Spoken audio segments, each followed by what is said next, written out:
Good day, everyone. Today, we're about to discuss proposition, but we're going to focus more on contingency since tautology and contradiction are already discussed by other groups.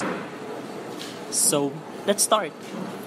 Proposition, contingency, meaning, and example. What is proposition? It is defined as a declarative sentence that is either true or false, but not both. The truth value of a proposition is true, denote as T if it is a true statement, and false, denote as F if it is false statement. In order for you to understand, we prepare the sample questionnaire. You're going to identify if it's a proposition or not proposition. Practice.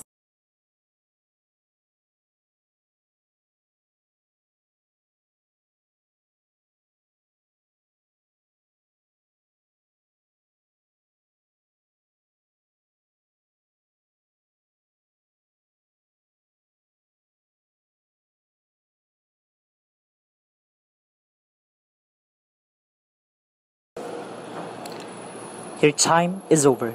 The correct answer in number 1 is proposition since they state a truth value. The correct answer in number 2 is not a proposition since this states a false value. We are hoping that you guys really understand the Let us now proceed. What is tautology? Tautology is a statement that is always true no matter what. If you construct a truth table for a statement and all of the column values for the statement are true, then the statement is always tautology because it's always true. Then let's proceed to contradiction. In this situation, you assume the statement to be false, and as you proceed with the proof, you run into a contradiction, making the assumption of your original statement being false impossible. That is must be true. Now, let's proceed to our main topic, which is contingency. First, what is contingency? Contingency is the status of propositions that are neither true under every possible valuation nor false under every possible valuation. A contingent proposition is neither necessarily true nor necessarily false. A sentence is called a contingency if its truth table contains at least one true and at least one false. First given, P or not Q. The first thing to do is you have to solve for the number of truth values required in this equation, and it has the formula of 2 raised to n, and n is the number of propositional variables in this given, and the propositional values variable in this given are P and Q, so it is 2. 2 raised to 2 is equals to 4.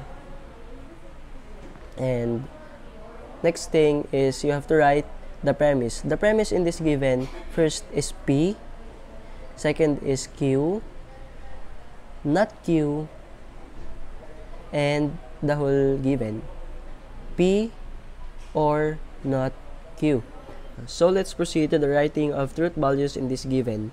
For the values of P, we have 2 true and 2 false.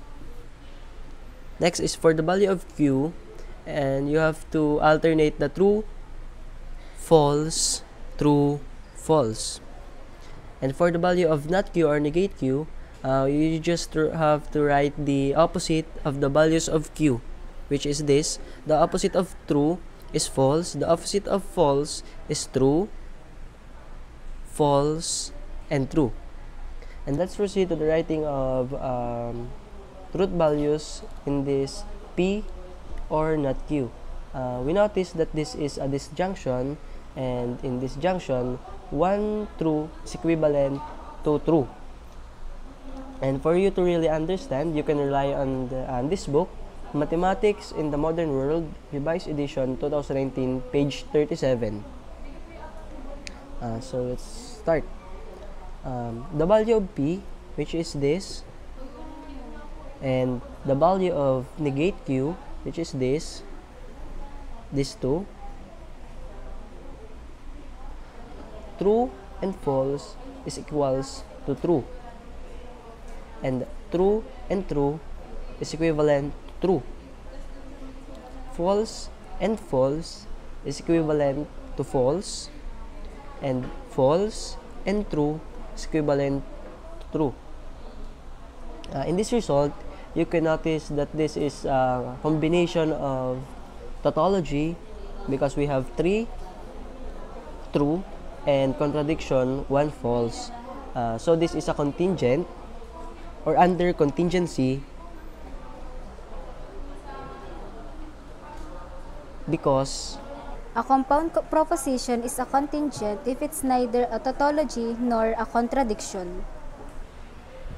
That is all for today. We hope that you really understand our lesson and discussion about contingency. Thank you.